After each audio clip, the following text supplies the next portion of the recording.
ಟಿವಿ9 digital ಸ್ಪೆಷಲ್ಗೆ ಸ್ವಾಗತ. ನಾನು ಅವಿನಾಶ್ ಶಿವನ್. ಇವತ್ತು ಕ್ರಿಕೆಟ್ ಲೋಕದ ಎರಡು ಬಿಗ್ ಅಪ್ಡೇಟ್ ಅನ್ನು ಕೊಡಬೇಕು. ಒಂದು, ನಿನ್ನೆ ಬಂದಂಥ ದೊಡ್ಡ ವಿಚಾರ ಅಂತಂದ್ರೆ ರೋಹಿತ್ ಶರ್ಮಾ ಹಾಗೇನೆ ಸೂರ್ಯಕುಮಾರ್ ಯಾದವ್ ಮುಂದಿನ 2025ರ IPLನ ಒಳಗೆ ಬೇರೆ ತಂಡಕ್ಕೆ ಏನಾದರೂ ಹೋಗಬಹುದಾ ಅಂತ ದೈನಿಕ್ ಜಾಗರಣ್ ಅನ್ನೋ ಪತ್ರಿಕೆ, ಭಾಳ ಇಂಥ ಕ್ರಿಕೆಟ್ ವಿಚಾರವಾಗಿ ಅಪ್ಡೇಟ್ಗಳನ್ನು ಕೊಡುವಂಥ ಪತ್ರಿಕೆ, ಇಂಥ ಒಂದು ಅಪ್ಡೇಟನ್ನು ಕೊಟ್ಟಿದೆ.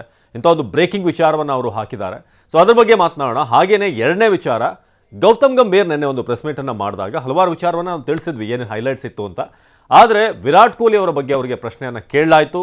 ಸೊ ಅದರ ಬಗ್ಗೆ ಕೂಡ ಅವರು ಉತ್ತರ ಕೊಟ್ಟರು. ಅದನ್ನು ಕೂಡ ನಾನು ಹೇಳ್ತೀನಿ, ಕೊನೆ ತನಕ ಈ ವಿಡಿಯೋನ ನೋಡಿ. ಸೊ ಆರಂಭಿಕವಾಗಿ ಏನಿದು, ರೋಹಿತ್ ಶರ್ಮಾ ಹಾಗೇನೆ ಸೂರ್ಯಕುಮಾರ್ ಯಾದವ್ ಮುಂದಿನ ಸೀಸನ್ IPL 2025ರಲ್ಲಿ ಮುಂಬೈ ಇಂಡಿಯನ್ಸ್ ಪರವಾಗಿ ಆಡೋದಿಲ್ವಾ ಅನ್ನೋದೀಗ ಸದ್ಯಕ್ಕೆ ಎದ್ದಿರುವಂತಹ ಪ್ರಶ್ನೆ. ದೈನಿಕ್ ಜಾಗರಣ್ ಆ ಒಂದು ವೆಬ್ಸೈಟ್ನಲ್ಲಿ ಬಂದಿದೆ. ಹಲವಾರು ಕ್ರಿಕೆಟಿಂಗ್ ಸಂಬಂಧಪಟ್ಟ ಹಾಗೆ ಹಲವಾರು ವಿಚಾರಗಳನ್ನು ಅವರು ಆಗಾಗ ತಿಳಿಸ್ತಾ ಇರ್ತಾರೆ. ಈ ಬಾರಿ ಒಂದು ಎಕ್ಸ್ಕ್ಲೂಸಿವ್ ಸುದ್ದಿ ಅವ್ರು ತಿಳಿಸಿರುವಂಥದ್ದು ಏನು ಅಂತಂದರೆ, ಮುಂದಿನ ಸೀಸನ್ಗೆ ರೋಹಿತ್ ಶರ್ಮಾ ಹಾಗೆಯೇ ಸೂರ್ಯಕುಮಾರ್ ಯಾದವ್ ಇಬ್ಬರೂ ಕೂಡ ಮುಂಬೈ ಇಂಡಿಯನ್ಸ್ ತಂಡವನ್ನು ತೊರೀತಾರೆ, ಬೇರೆ ತಂಡಕ್ಕೆ ಹೋಗ್ತಾರೆ ಅಂತ. ಯಾಕೆ, ಯಾವ ರೀಸನ್ಗೆ ಅವ್ರು ಹೋಗ್ಬೋದು ಅನ್ನೋದು ಸದ್ಯಕ್ಕಿರುವಂಥ ಲೆಕ್ಕಾಚಾರ. ಸೊ ಇದನ್ನು ಒಳಗಿನ ವಿಚಾರವನ್ನು, ಇನ್ಸೈಡ್ ವಿಚಾರಗಳನ್ನು ನೋಡಿದಾಗ ರೋಹಿತ್ ಶರ್ಮಾ ಈಗಾಗಲೇ T20 ವರ್ಲ್ಡ್ ಕಪ್ಪನ್ನು ಗೆದ್ದಂಥವ್ರು. ಕಳೆದ ಬಾರಿ ಕ್ಯಾಪ್ಟನ್ಶಿಪ್ಪನ್ನು ಹಾರ್ದಿಕ್ ಪಾಂಡ್ಯಾಗೆ ಕೊಟ್ಟು ನಾರ್ಮಲ್ ಪ್ಲೇಯರ್ ಆಗಿ ಅವರು ಇದ್ದರು. ಆದರೆ ಈಗ ಪರಿಸ್ಥಿತಿಗಳು ಬದಲಾಗಿದೆ. ರೋಹಿತ್ ಶರ್ಮಾಗೆ ಡಿಮ್ಯಾಂಡ್ ಹೆಚ್ಚಾಗಿದೆ. ಕಳೆದ ವರ್ಷವೇ ಅವರಿಗೆ ಡಿಮ್ಯಾಂಡ್ ಇತ್ತು, ಬಟ್ ಅವರು ಮುಂಬೈ ಇಂಡಿಯನ್ಸ್ನಲ್ಲಿ ನಾನು ಸ್ಟೇ ಆಗ್ತೀನಿ ಅಂತ ನಿರ್ಧಾರ ಮಾಡಿದ್ರಿಂದ ಅವರು ಎಲ್ಲೂ ಕೂಡ ಹೋಗಲಿಲ್ಲ. ಹಾರ್ದಿಕ್ ಪಾಂಡ್ಯ ಬಂದು ಕ್ಯಾಪ್ಟನ್ಶಿಪ್ ತಗೊಂಡ್ರು. ಸೊ ಅದಾದಮೇಲೆ ಮುಂಬೈ ಇಂಡಿಯನ್ಸ್ನ ಪರಿಸ್ಥಿತಿ ನಿಮಗೆ ಗೊತ್ತೇ ಇದೆ ಏನಾಯಿತು ಅಂತ.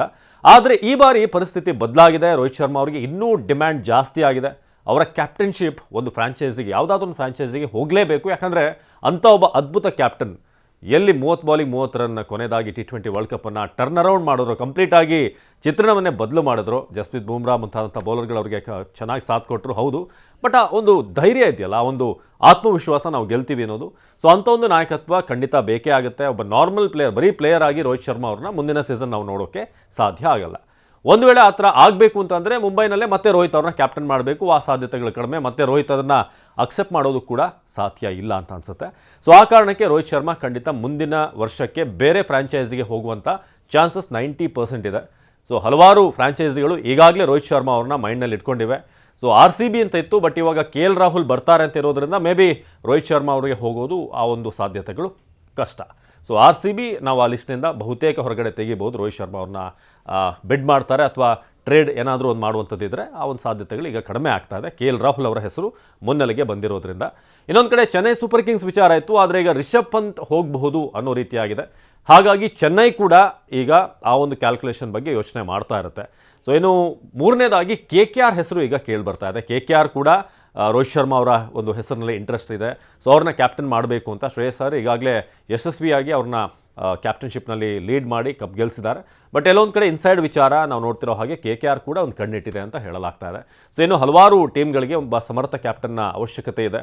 ಒಂದು ವೇಳೆ ಲಕ್ನೋಯಿಂದ ಏನಾದರೂ ರಾಹುಲ್ RCBಗೆ ಬಂದರೆ ಆಗ ಲಕ್ನೋಗೂ ಕೂಡ ಒಬ್ಬ ಸಮರ್ಥ ಕ್ಯಾಪ್ಟನ್ ಬೇಕಾಗುತ್ತೆ. ಮೇ ಬಿ ಲಕ್ನೋ ಕೂಡ ರೋಹಿತ್ ಶರ್ಮಾ ಅವ್ರ ಮೇಲೆ ಒಂದು ಟಾರ್ಗೆಟನ್ನು ಇಟ್ಟಿರುತ್ತೆ. ಸೊ ಜೊತೆಗೆ ಪಂಜಾಬ್ನಂಥ ಟೀಮ್ ಸಕ್ಸಸ್ ನಾವು ಆರಂಭದಿಂದಲೂ ಕೂಡ ನೋಡ್ತಾ ಇದ್ದೀವಿ. ಇದುವರೆಗೂ ಒಂದು ಸೀಸನ್ ಕೂಡ ಅವರು ತೀರಾ ಅದ್ಭುತ ಅನ್ನೋ ರೀತಿಯಾದ ಪರ್ಫಾರ್ಮೆನ್ಸ್ ಕೊಡ್ತಾ ಬಂದಿಲ್ಲ, ಕಪ್ ಗೆಲ್ಲೋಕ್ಕೆ ಸಾಧ್ಯ ಆಗಿಲ್ಲ. ಸೊ ಅವರು ಕೂಡ ಕ್ಯಾಪ್ಟನ್ನ ನೋಡ್ತಾ ಇರ್ತಾರೆ. ಜೊತೆಗೆ ಡೆಲ್ಲಿಯಿಂದ ಏನಾದರೂ ರಿಷಬ್ ಪಂತ್ CSKಗೆ ಬಂದರೆ ಅಲ್ಲೂ ಕೂಡ ಕ್ಯಾಪ್ಟನ್ ಅವಶ್ಯಕತೆ ಇದೆ. ಹಾಗಾಗಿ ಡೆಲ್ಲಿ ಕೂಡ ರೋಹಿತ್ ಶರ್ಮಾ ಅವರ ಮೇಲೆ ಒಂದು ಕಣ್ಣಿಟ್ಟಿದೆ. ಸೊ ಹೀಗೆ ಹಲವಾರು ಟೀಮ್ಗಳು ಈಗ ಕಣ್ಣಿಟ್ಟಿರೋದು. SRHಗೆ ಪ್ಯಾಟ್ ಕಮಿನ್ಸ್ ಒಳ್ಳೆ ಕ್ಯಾಪ್ಟನ್ಶಿಪ್ ಕೊಟ್ಟಿದ್ದಾರೆ. ಮೇ ಬಿ ಅವ್ರನ್ನ ಬದಲಾವಣೆ ಮಾಡುವಂಥ ಚಾನ್ಸಸ್ ಇಲ್ಲ. ಜೊತೆಗೆ ಅವರು ರೋಹಿತ್ ಶರ್ಮಾ ಮೇಲೆ ಟಾರ್ಗೆಟ್ ಇನ್ನೂ ಕೂಡ ಇಟ್ಟಿಲ್ಲ. ರಾಜಸ್ಥಾನ್ ರಾಯಲ್ಸ್ ಕೂಡ ಸಂಜು ಸ್ಯಾಮ್ಸನ್ ಕ್ಯಾಪ್ಟನ್ ಇದ್ದಾರೆ. ಜೊತೆಗೆ ಅಲ್ಲಿನ ಒಂದು ಟೀಮ್ ಸೆಟ್ ಆಗಿದೆ. ಸೊ ಆ ಕಾರಣಕ್ಕೆ ಅವರು ಇನ್ನೂ ಕೂಡ ರೋಹಿತ್ ಶರ್ಮಾ ಬಗ್ಗೆ ಏನೋ ಅಷ್ಟು ಚರ್ಚೆ ಮಾಡಿರುವಂಥದ್ದು ಗೊತ್ತಾಗಿಲ್ಲ. ಸೊ ಇನ್ನೊಂದು ವಿಚಾರ, ಈಗ ಇದು ರೋಹಿತ್ ಶರ್ಮಾ ವಿಚಾರ ಆದರೆ, ಇನ್ನು ಸೂರ್ಯಕುಮಾರ್ ವಿಚಾರಕ್ಕೆ ಬರೋದಾದರೆ, ಸೂರ್ಯಕುಮಾರ್ ಕೂಡ ಈಗ T20ಯ ಇಂಡಿಯನ್ ಕ್ಯಾಪ್ಟನ್, ಇಂಡಿಯಾ ತಂಡದ ಕ್ಯಾಪ್ಟನ್ ಆಗಿದ್ದಾರೆ.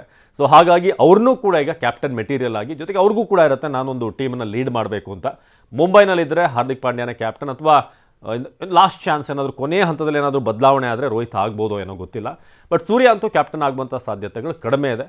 ಬಟ್ ಏನಾದರೂ ಸರ್ಪ್ರೈಸ್ ಕೊಟ್ಟು ಇಲ್ಲೂ ಕೂಡ ಹಾರ್ದಿಕ್ ಪಾಂಡ್ಯ ಅವ್ರನ್ನ ಅಲ್ಲಿಂದ ತೆಗೆದು ಸೂರ್ಯ ಅವ್ರನ್ನ ಕ್ಯಾಪ್ಟನ್ ಮಾಡ್ತಾರಾ ಗೊತ್ತಿಲ್ಲ. ಬಟ್ ಆ ಚಾನ್ಸಸ್ ಸದ್ಯಕ್ಕೆ ಕಡಿಮೆ ಅಂತ ಅನಿಸುತ್ತೆ. ಮತ್ತೊಂದು season may be Mumbai Indians Hardik ಪಾಂಡ್ಯಗೆ ಅವಕಾಶವನ್ನು ಕೊಡಬಹುದು. ಸೊ ಹಾಗಾಗಿ ಸೂರ್ಯ ಕೂಡ ಯಾಕೆ ಹೊರಗೆ ಹೋಗ್ತಾರೆ ಅಂತಂದರೆ, ಅವರಲ್ಲೂ ಕೂಡ ಕ್ಯಾಪ್ಟನ್ಶಿಪ್ನ ಒಂದು ಕ್ವಾಲಿಟೀಸ್ ಈಗ ನೋಡ್ತಾ ಇರೋದ್ರಿಂದ, ಇಂಡಿಯನ್ ಟೀಮ್ನ ಕ್ಯಾಪ್ಟನ್ ಆಗಿರೋದ್ರಿಂದ. ಸೊ ಆ ಕಾರಣಕ್ಕೆ ಈಗ ಒಂದು ವೇಳೆ ರೋಹಿತ್ ಶರ್ಮಾ ಸಿಗದೆ ಹೋದರೆ ಸೂರ್ಯಕುಮಾರ್ಗೆ ಪ್ರಯತ್ನ ಪಡ್ಬೋದು ಬೇರೆ ಟೀಮ್ಗಳು. ಯಾರಾದರೂ ಈಗ ಲಕ್ನೋ ನಾನು ಈಗಾಗಲೇ ಹೇಳಿದೆ, ಡೆಲ್ಲಿ ಹೇಳಿದೆ. ಸೊ ಹಾಗಾಗಿ ಈ ಟೀಮ್ಗಳು ರೋಹಿತ್ ಸಿಗದೆ ಹೋದರೆ ಸೂರ್ಯಕುಮಾರ್ ಅವ್ರನ್ನ ಟ್ರೈ ಮಾಡ್ಬೋದು. ಹಾಗಾಗಿ ಇಬ್ಬರೂ ಕೂಡ ಕ್ಯಾಪ್ಟನ್ಶಿಪ್ ಮೆಟೀರಿಯಲ್ಗಳಾಗಿರೋದ್ರಿಂದ, ಅದರ ರೋಹಿತಲ್ಲಿ ನೋ ಡೌಟ್ ಸೂರ್ಯಗೆ ಹೊಸ ಕ್ಯಾಪ್ಟನ್, ಹಾಗಾಗಿ ಇಬ್ಬರು ಕೂಡ ಹೊರಗಡೆ ಹೋಗಬಹುದು ಅಂತ. ಸೊ ಇದು ಒಂದು ವಿಚಾರ.